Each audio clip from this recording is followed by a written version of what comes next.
As we touch down on the Pennsylvania airport, we will first notice the newest park to have ever been built. This is the Pittsburgh Paleo Park, a place of fun and joy and entertainment and education. With several acres of land, this place is both temperate and cool, providing warmth and shelter for our dinosaurs.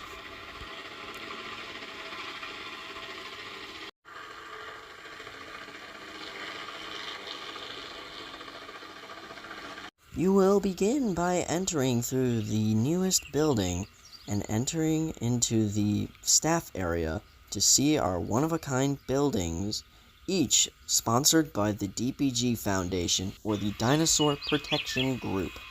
These vehicles keep safety and medical attention to both our guests and our animals.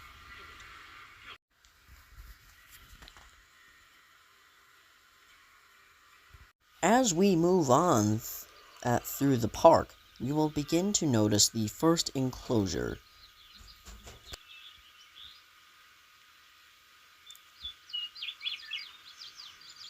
In this first enclosure, we have Iguanodon and Polocanthus, two English herbivores that specialize in eating special cycads.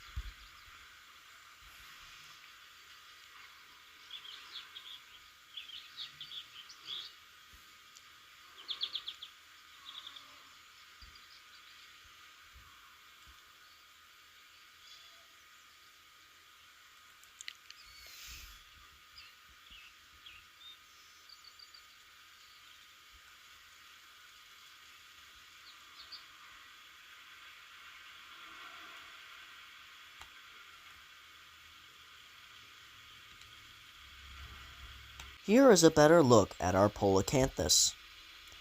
And next to it is the Compsognathus paddock. These are our smallest carnivores in the park.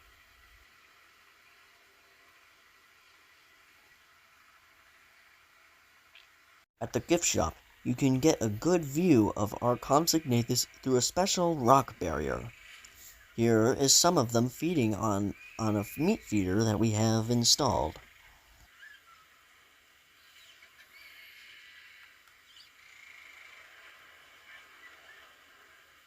And if you're ever tired, you can always sit down. As we continue onward, we begin to notice the park's main visitor center, a place of both entertainment and fun.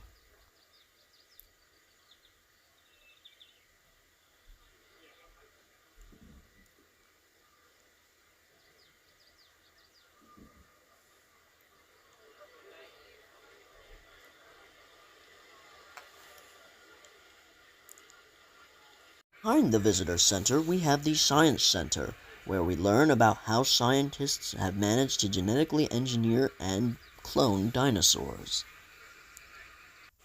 As we move on forward, we have another exhibit and a fossil center.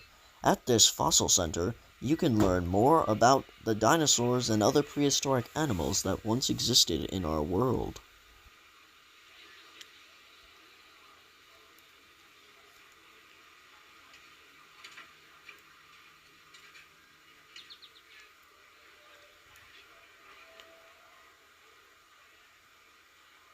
We are now entering the Therizinosaurus enclosure. These elusive herbivores, with their thick coats, make them quite difficult to see.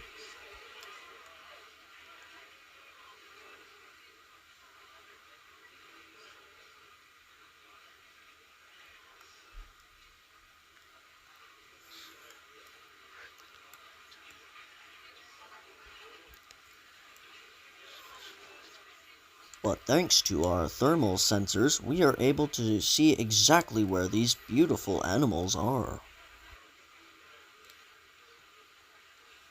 As night sets in, we begin to enter the African zone.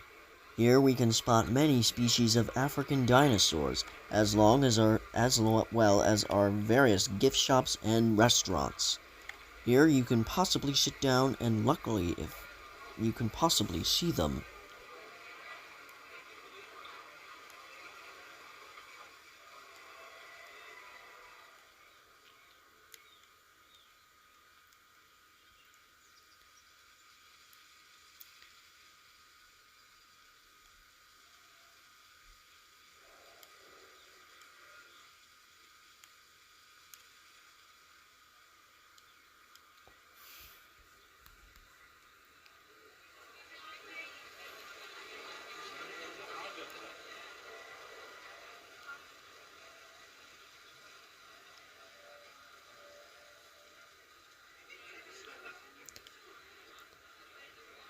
From this tower, you can see one of our many species of African herbivores.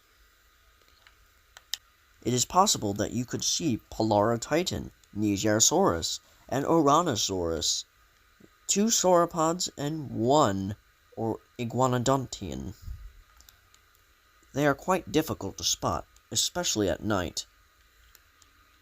But with the thermal sensors, we can catch them quite easily.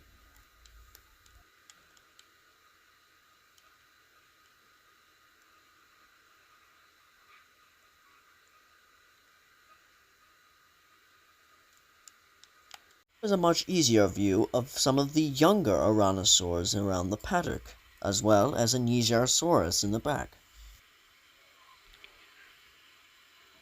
Africa may have many species of herbivores, but it also has its carnivores. We can assure you our top superior fences can hold these massive predators.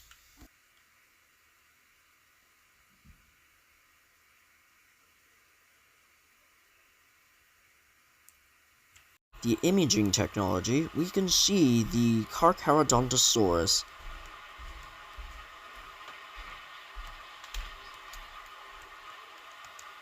As the sun returns, we can now move on to a new section of the park. This is the North America section. Here you can spot one of the most well-known dinosaurs of the Hell Creek Formation.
This enclosure, you might be able to catch some of North America's largest dromaeosaurs, the Dakota raptors.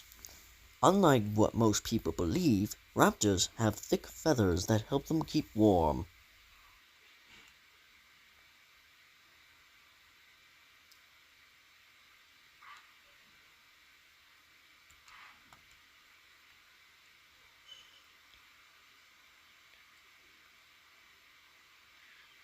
In this enclosure, we have an Ankylosaurus.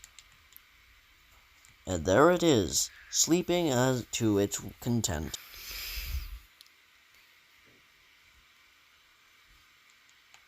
This spot in the Hell Creek Formation, you can get many restroom and spots. And when you gotta go, you gotta go. It also provides a massive 5-star hotel, home to one of the largest carnivores to ever exist, the Tyrannosaurus Rex. We might be lucky to spot them. And there is one of our great feathered tyrants, preparing to eat from one of our meat feeders.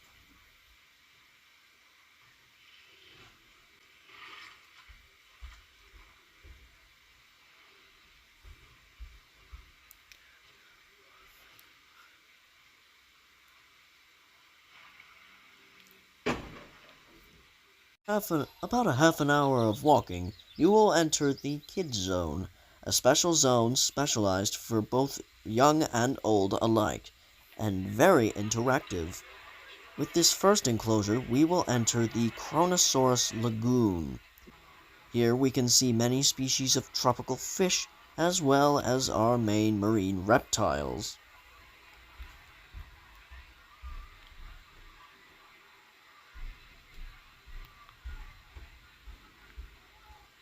One of our newest attractions is the drone drive.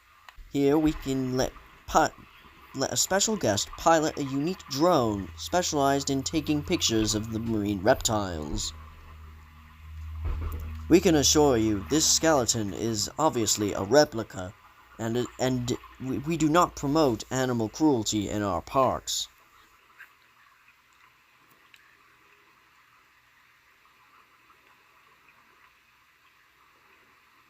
Also in our kids zone, we have the Tiny Flyers exhibit. Here you can spot Dimorphodon, some of our smallest pterosaurs. But the issue is that they're quite difficult to spot, so we likely will not see them on the tour.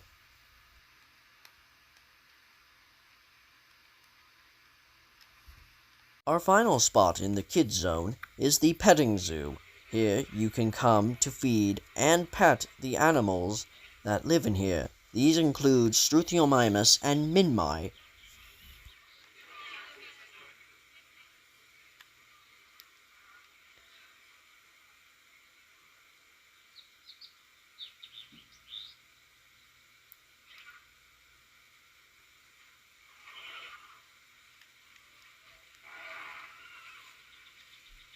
These are one of our Minmis, and they are quite docile around people.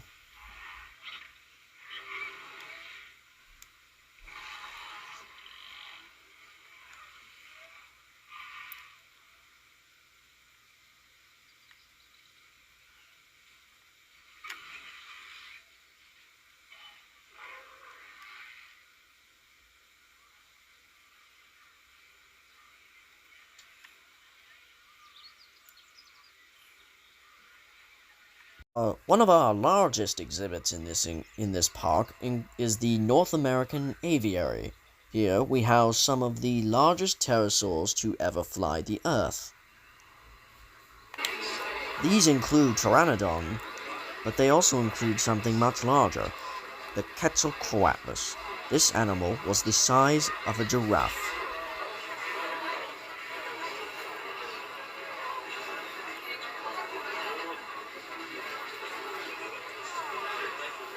If we wait until night, we can have quite a special surprise. A Halloween-themed exhibit, home to some of our spookiest dinosaurs.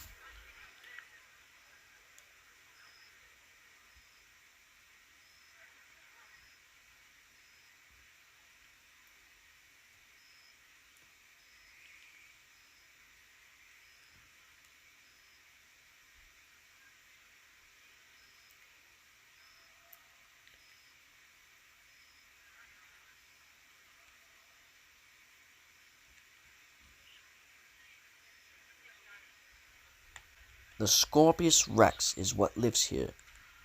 This is the park's first and only hybrid dinosaur, made partially with the DNA remnants of the scorpion fish, a deadly cousin of the lionfish. They are quite elusive, so this one is considered very lucky for many guests. This is definitely something you might want to write about at home. And for the final destination on the tour, we have Cryolophosaurus, an unusual Antarctic carnivorous dinosaur.